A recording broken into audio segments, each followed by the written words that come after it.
እኔን የሚተካ ሰው መጥቶልኛል። ከዚህ በኋላ እኔ ብዙ አልታማም። የበጎቹ ማደሪያ ይሄ ነው።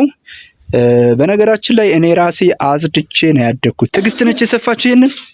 ዋው ዋው ዋው እንዴት እንደሚያምር ተመልካቾቻችን እንደምን አላችሁ? ከእናቴ ጋር አሁን ጌሾ ለቀማ ልሄድ ነው። አሁን ከቤታችን እየወጣን ነው። ላዳናውን ይዛለች። ወደ ጌሾ ለቀማ እንሂድ።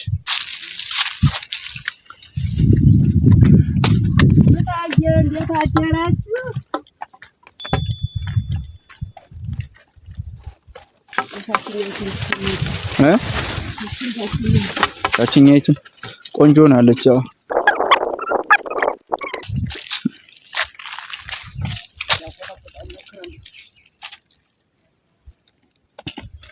ጌሾአችን ደርሰናል። እንግዲህ ከዚህ በኋላ መልቀም ነው። እኔ በነገራችን ላይ ጌሾ መልቀምና ልብስ ማጠብ አልችልም።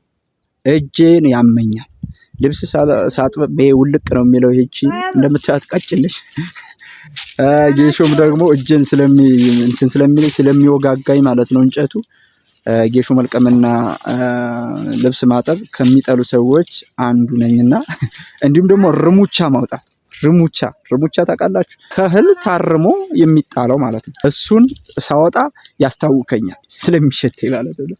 እነዚህን ሶስት ስራዎች አልወዳቸውም፣ ብዙም አላግዛትም። ግን ቁጭ ብዬ አወራታለሁ እዚሁ አጠገቧ ሆኜ። ሰብስክራይብ አድርጉ፣ ይህን ቪዲዮ ላይክ አድርጉት።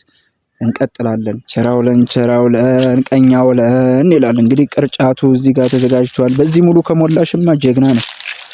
ትሞያለሽ በዚህ ቅርጫት። በነገራችን ላይ የገበሬ የእደ ጥበብ ስራ ነው። አባቶቻችን ምን ያክል ባለሙያ እንደሆኑ የምታውቁት በእንደዚህ አይነት ነው። የተለያዩ ነገሮችን እንደዚህ በእደ ጥበብ ይሰራሉ ማለት ነው። የሸመጠጠች ነው፣ መሸምጠጥ ይባላል። ጌሾ መሸምጠጥ ነው የሚባለው በእኛ አካባቢ፣ ወይም ጌሾ መልቀም ማለት ነው። ለምን ካላችሁ ግንዱ አይነካም፣ ቅጠሏን ብቻ ነው የበሰለውን ለዛውም ይሄ ጫፉ የኛው ጫፉ አይነካም። ክረምት ስለሆነ ዝም ብሎ ሁሉንም ልቅምቅም ነው፣ ውልቅ አርጎ ነው። ዛሬ ክረምት ስለሆነ የመጣው ግንዱ ብቻ ነው መቅረት ያለበት እየተባላችሁ። እኔን የሚተካ ሰው መጥቶልኛል። ከዚህ በኋላ እኔ ብዙ አልታማም። ለቃሚ መጥቶልናል፣ ጎረቤት ማለት ነው። አንተም ተጓደድክ እንደው ብቅ ለማለት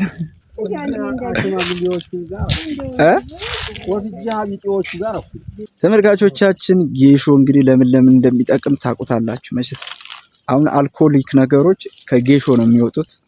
ቢራም ቢሆን ጠላም ቢሆን የተለያዩ አልኮሊክ የሆኑ ነገሮች ከጌሾ ነው የሚወጡት ማለት ነው። እንዲሁም ደግሞ ጠጅም ቢሆን ከጌሾ ነው የሚሰራው ማለት ነው።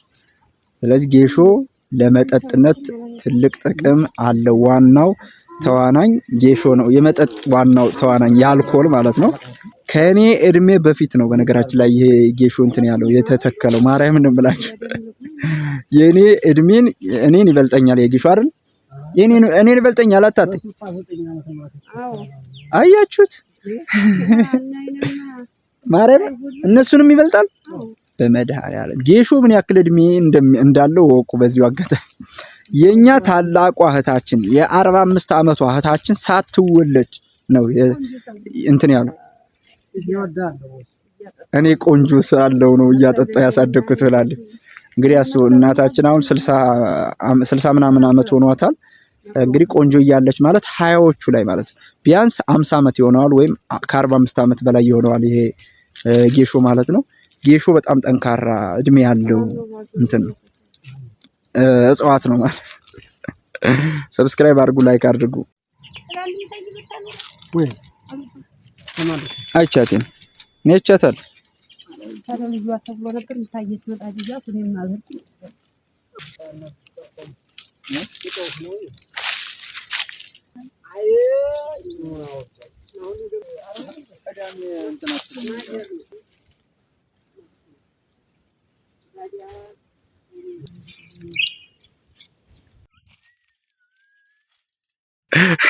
ጌሾ መልቀም ከመጥላት የተነሳ ማለት ነው። ምን አይነት እንትን ሂሳብ ሰራው መሰላችሁ?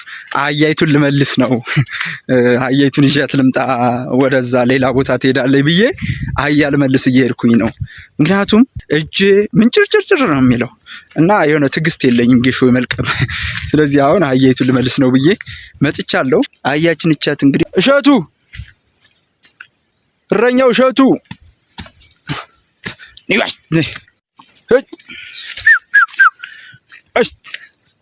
ናፍቋት እኮ ነው በእናትሽ ሰፈርሽ።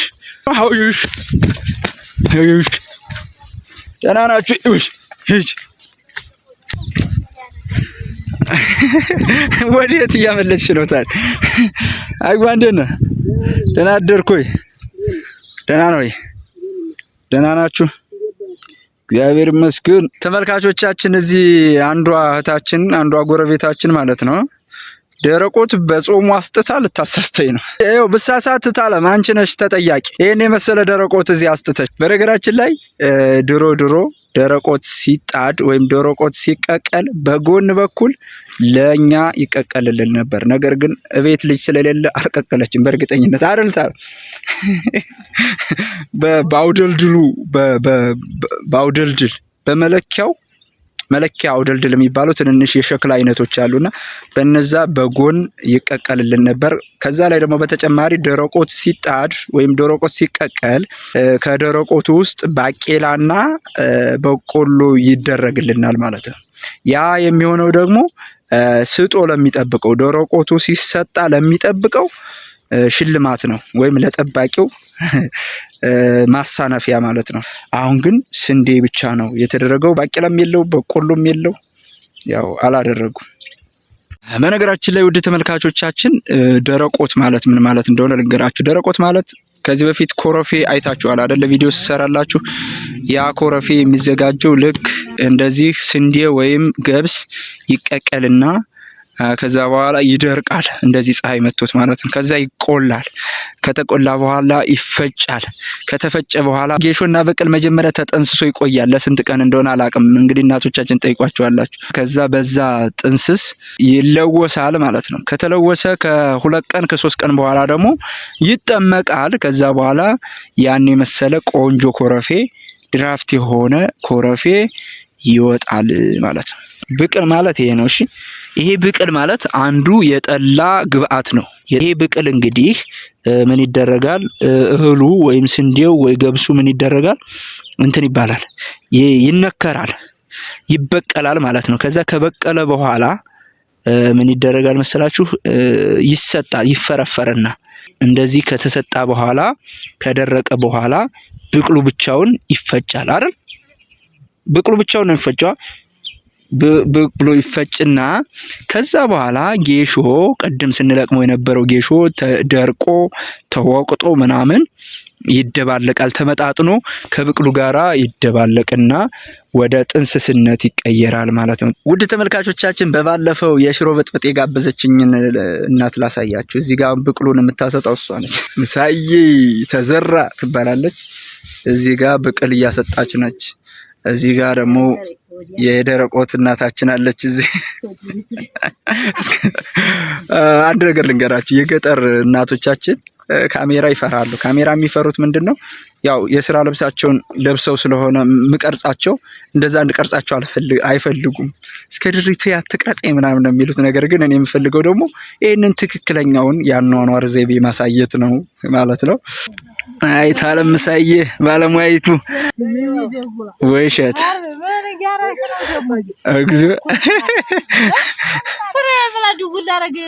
የደረቆት የተቀቀለበት እሳቱ የለበለበው እንዲለቅ ልክ እንደዚህ በበት ይለቀለቃል ማለት ነው። በዚህች ነው የተቀቀለው። ይቺ ማሰሮ ነው የምትባለው። ገንቦ ነች። ይቺ ባለ አንድ ቀንድ ነች መሰለኝ። ይቺ ባለ አንድ ቀንድ ገንቦ ነች ማለት ነው። በእናንተ ሀገር በከተማዎቹ ግገን አልኩኝ። ግገን አያውቁም። ወለል የሚጸዳው በምንድነው? በቁም መጥረጊያ ነው አይደለ? በመጥረጊያ ይሄ ሞሎሊያ መጥረጊያ ብለው በሚዞሩት ማለት ነው። የኛ እናቶቻችን ግን የሚጠርጉት በእምባጮ ቅጠል ነው የሚጠርጉት። በዚህ ባህላዊ የሆነ እዚሁ አጠገባችን ያለ ምንም ወጭ ሳይወጣ 100 ምናምን ብር ሳያወጡ ግገናቸውን ወይም ወለላቸውን የሚጠርጉት ልክ በእንደዚህ በእምባጮ ቅጠል ነው ማለት ነው። እናታችን ገበያ ስትሄድ ቤቱን አጽድታችሁ ጠብቁ፣ ጋጡን ጠርጋችሁ ጠብቁ፣ ግገኑን ጠርጋችሁ ጠብቁኝ ስንባል የምናጸዳው በእንደዚህ አይነት የእምባጮ ቅጠል ነው ማለት ነው። ሰው ባለው ነው።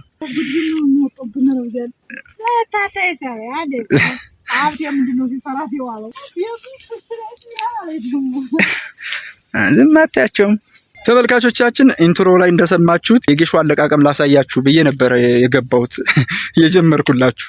አሁን ግን ከጌሾ ለቀመው ሽሽት ማለት ነው መንደር ለመንደር እዛው አካባቢ ያለውን ብሎግ እያረኩላችሁ ነው።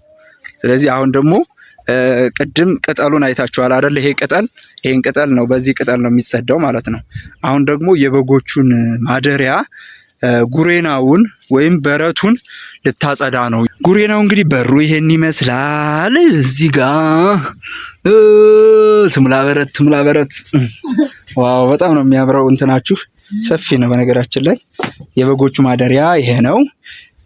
በነገራችን ላይ እኔ ራሴ አጽድቼ ነው ያደግኩት ይሄንን ማለት ነው። ጋጥ ጠርጌ ግገን ጠርጌ ለእናቴ ቡና አፍልቼ ውሃ ከወንዝ ቀድቼ ነው ያደግኩት። ወንድም ይሰራል እንደዚህ አይነት ስራ ማለት ነው። በተለይ አሁን ሴት ልጅ ከሌለ ከቤት ወንዶች እንሰራለን ማለት ነው። አሁን ይሄንን እያጸዳች ትገኛለች። የአህያይቱን መብሊያ አላሳያችሁ። ይችኛዋ የአህያይቱ መብሊያ፣ አህያይቱ እዚህ ትታሰርና እዚህ ጋር መብሊያዋ ገለባ ይደረግላታል ማለት ነው። እና እየመሰላችሁ እዚህ ጋር ቀንበርና ድግር የገበሬ ማቴሪያል ማለት ነው። የገበሬ የስራ መስሪያ እዚህ ጋር ቀንበር፣ መጓዦ፣ ማነቂያ ምናምን ይባላሉ እነዚህ። ይሄ በራሱ ማጓዦ ይባላል ከቁርበት የተሰራው ወይም ለትከሻቸው እንዳይጎረብጣቸው። እዚህ ጋር ይሄኛው ደግሞ ማነቂያ ይባላል፣ አንገታቸውን አንቆ የሚይዘው ማለት ነው። ይሄኛው ቀንበር ይባላል። እዚህ ጋር ደግሞ የግራር ልጥ ይታየኛል። ይሄንን እንግዲህ እረኞች ሳለን ልጥ እየላጥን እናስቀምጥ ነበር። ያ ማለት ደግሞ ቡሄ ሲደርስ ጅራፍ የምንፈትልበት ማለት ነው። እንደምታዩት ይሄ ፍግ ለብዙ አይነት ጥቅም አለው። አንድም ለማገዶ፣ ሁለትም ደግሞ ለኮምፖስት እንጠቀምበታለን። ለመሬት ማለስለሻ፣ ለማዳበሪያ እንጠቀምበታለን ማለት ነው። እናታችን እንግዲህ ጨርሳለች። ቀጣይ የሚሆነው ግገኗን ስጠርግ እናሳያችኋለን ማለት ነው። በነገራችን ላይ ግገን ማለት ወለል ማለት ነው። ወፍጮ ላሳያችሁ። እናቶቻችን ልጆቻቸውን የዳሩበትን ወፍጮ ማለት ነው። እንግዲህ የገጠር እናቶች ልጆቻቸውን ሲድሩ 5-6 ልጅ ሲዳር በእጃቸው ፈጭተው ነበር የሚድሩት ማለት ነው። እንደዚህ እንዳሁኑ መብራት ሳይገባ ከመብራት በፊት ደግሞ በናፍታ የሚሰራ መኪና ወፍጮ ነበር የመጣው። እሱ ራሱ ከመምጣቱ በፊት እናቶቻችን ከወንዝ በመጣ ድንጋይ ወፍጮ እየፈጩ ነው ልጆቻቸውን የሚድሩት፣ ህይወታቸውን የሚመሩት ማለት ነው። ዛሬ ግን ያን ያክል ብዙ ባይጠቀሙበትም ለክክ መከኪያ ምናምን ነው የሚጠቀሙበት ማለት ነው። ላሳያችሁ። የምታዩት እንግዲህ የድንጋይ ወፍጮ ይሄን ይመስላል። እዚህ ጋር ቋት ቆይ ላንሳላችሁ እና ይችን እንትን ይሄ ቋት ይባላል ወይም የዱቄቱ ማስቀመጫ ይሄኛው ነው። እዚህ ጋር ደግሞ ዋናው ወፍጮ ነው ማለት ነው። ምናልባት ጥላይ ከሆነባችሁ ራቅ ብዬ ላንሳላችሁ። እቺ እዚቹ ትቀመጥ። እዛ በኋላ ይሄ እንትኑ ሜጅ ይባላል። በውስጥ በእግሩ ስር ተቀምጧል። ከስር መሰለቂያ አለ፣ ሜጅ አለ። መገርደፊያና መሰለቂያ ይባላሉ ሁለቱም ማለት ነው። ትልቁ መገርደፊያ ነው፣ ታናሿ ደግሞ መሰለቂያ ትባላለች ማለት ነው። ውርዬ ነውጭ ድመቱ አርቧታል። ምድጃው እንደምታዩት ሊጠረግ ነው፣ ሊጸዳ ነው። ይሄ የኛ ሀገር ግገን ሊሾ በሉት። ምክንያቱም መጀመሪያ በጭቃ እንትን ይጠቀጠቃል፣ ይሞላል። ከዛ በኋላ በየጊዜው እንደዚህ ሲፍር ወይም ሲበላሽ ምን ይሆናል እንትን ይባላል፣ ይለቀለቃል በበት ማለት ነውና እንዴት እንደምታምርና ይዘም ብለሻቸው ይቦልባል እየተባሉ እንዴት እንደምታምር ሊሾ በሉት።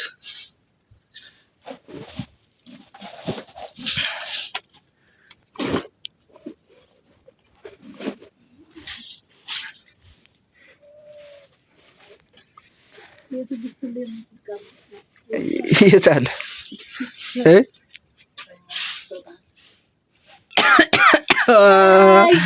አረ ጋይስ ቤተሰቦች ቦለነብን፣ ግን ችግር የለውም። ከኛ የበለጠ እነሱ እየቦለለባቸው ነው። ይችን መታገስ ያቅተኛል። አሁን እኔ በጣም ግሩም እኮ ነው። ቤቷን ያት እንዴት እንደምታምር ማርያም። ይሄ ወፍ ይባላል በነገራችን ላይ። ከላይ ያለው ይሄ ሁለቱን እንትን ከግድግዳና ከግድግዳው የተሰቀለው ወደ ላይ ወፍ ይባላል። ዋናዋን ቁጭጭለዋን ወይም ጫፏን ደግፎ የያዘው ማለት ነው።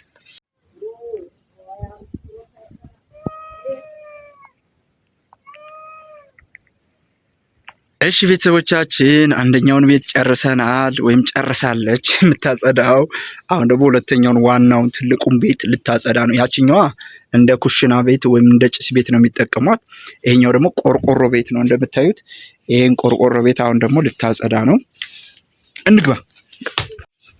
ይሄኛው በጣም ያምራል። ይሄኛው እየተጸዳ ይገኛል። ቆንጆ ጥበብ ልንገራችሁ ላሳያችሁ። ቆንጆ ጥበብ ትዕግስት ነች የሰፋችሁ ይሄንን። ዋው ዋው ዋው እንዴት እንደሚያምር ማርያምን ያስፈልጋታል። ጀግና ማርያምን እስኪ ተመልከቱ። ጥበብ ማርያምን አሁን ላይ የእናቶቻችን ጥበብ ይሄ እየቀረን የመጣው። እባካችሁ ሴቶች ኧረ ጥበብ ስሩ ማርያምን። እዩ ተመልከቱ እስኪ ይሄንን ሞሰብ በቃ ባህላዊ የአመጋገብ ስርዓታችንን የሚያስታውሰን ይሄ ሞሰብ ነው። በተለያዩ ባህላዊ ሬስቶራንቶች አይታችሁት ከሆነ ትክክለኛውን ኢትዮጵያን የሚገልጽ ጥበብ ሞሰብ ነውና እናቶቻችን እህቶቻችን ደግሞ ልክ እንደዚህ ዛሬም ድረስ ጥበባቸው አልቀረም።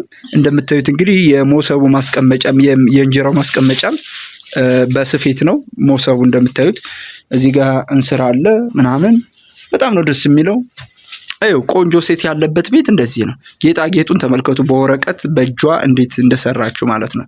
በጣም ነው የሚያምረው። ዋው! እዚህ ጋር ደግሞ የበጋ ጎዛ አለ። ተመልካቾች እንግዲህ ቤቱን የማጽዳት ስነ ስርዓቱ አልቋል። ወደ ጌሾ ለቀማችን እንመለሳለን። እዛ ጋር ወሬያችን እናወራለን፣ እንቀጥላለን። ቪዲዮአችንን እንሰራለን። ምሳ ሰዓት ሲደርስ ምሳ እንበላለን፣ እንቀጥላለን። ቪዲዮውን እያያችሁ ከወደዳችሁት ሰብስክራይብ አድርጉ፣ ቪዲዮውን ላይክ አድርጉት፣ ኮሜንት አስተያየታችሁን አስቀምጡልኝ። ወደ ጌሾ ለቀማ። ጌሾ ለቀማው ተጧጡፋል። ብዙ ለቅማችሁ ይል እንዴ ጎበዞች ኧረ አለቅምም ተይ እንጂ አለቀም። ጌሾ አለቅ ንገሪያቸው አላላቅመኛለ ምን ይሻላል? ብዙ ምክንያት እየፈለገ አላላቅመኛለ። ይኸው እየተወቀስኩኝ ነው።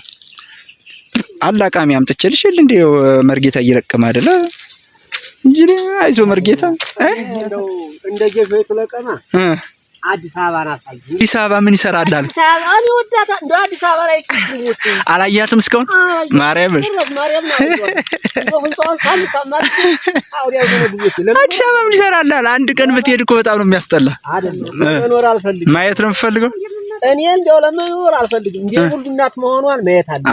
እውነት ነው። የብሔር ብሔረሰቦች የተለያዩ የ12 ክልሎች ተወላጆች ሁሉንም አሜን ብላ እናቱን የምትቀበል ሀገር ነች።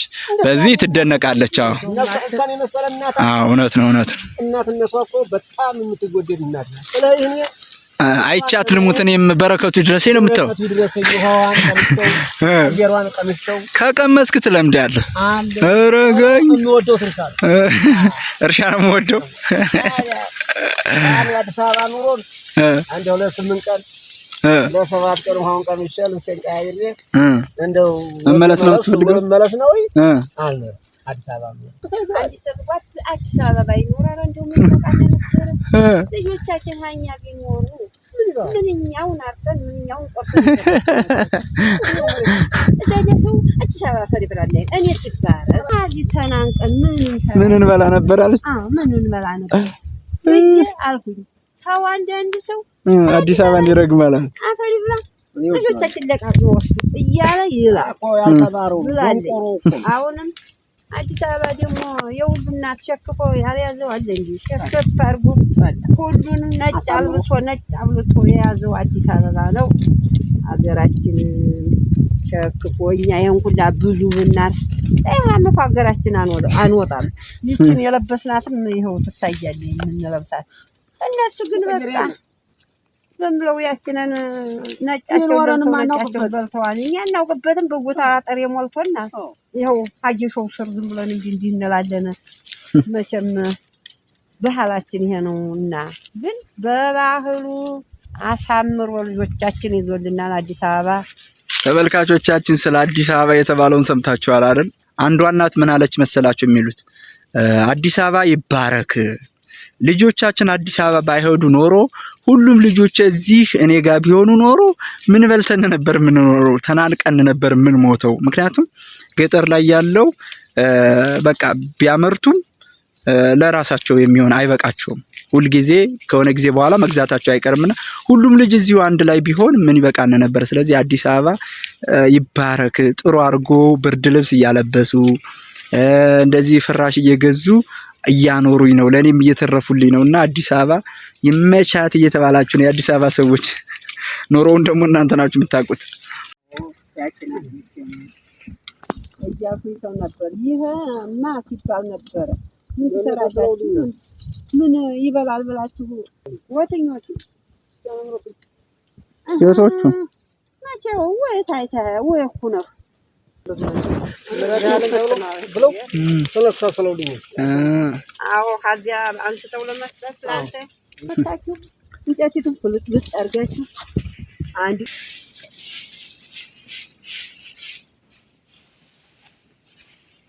ተመልካቾቻችን እንግዲህ ከስንት ሰዓት የጌሾ ለቀማ ውሎ በኋላ ጨርሰናል። እንግዲህ አንዷን እግር ጌሾ ጨርሰናታል። አንድ እግር ጌሾ ሲባል አንድ እግር ቢሆንም ዛፉ ግን ቅርንጫፉ በጣም ረዝም ነው። እንደነገርኳችሁ በጣም ብዙ ዓመት የቆየ ጌሾ ነበረ። ያንን ለቅመን እንግዲህ ይሄው ወለላችን ላይ ወይም ከግገኑ ላይ እያሰጣን እንገኛለን ማለት ነው። አሁን 10 ሰዓት አካባቢ ደርሰናል። እንግዲህ ሙሉ ቀን ስንለቅም ነበር የዋልነው። በነገራችን ላይ ጌሾ ሲሰጣ በእንጨት ነው እንትን የሚባለው የሚበተነው ማለት ነው። በእጅ የማይነካው ይጠቁራል ነው አይደል? እንዳይጠቁር ተብሎ በእንጨት ነው እንትን የሚባለው የሚበተነው ማለት ነው ሲሰጣ። ዛሬ እንግዲህ ውሏችን የጌሾ ለቀማ ነበረ። እንዴት አያችሁት? ጌሾ ለቅማችሁ ታውቃላችሁ ወይ? ውሏችን ጌሾ ለቀማ ብቻ ሳይሆን እንግዲህ ሰፈር ላይ እንዴት ግገን እንደሚጠረግ ወይም እንዴት ወለል እንደሚጸዳ ስለ ስጦ እንደዚህ አውርቻችኋለሁኝ። እንዴት አያችሁት የዛሬውን ቪዲዮ?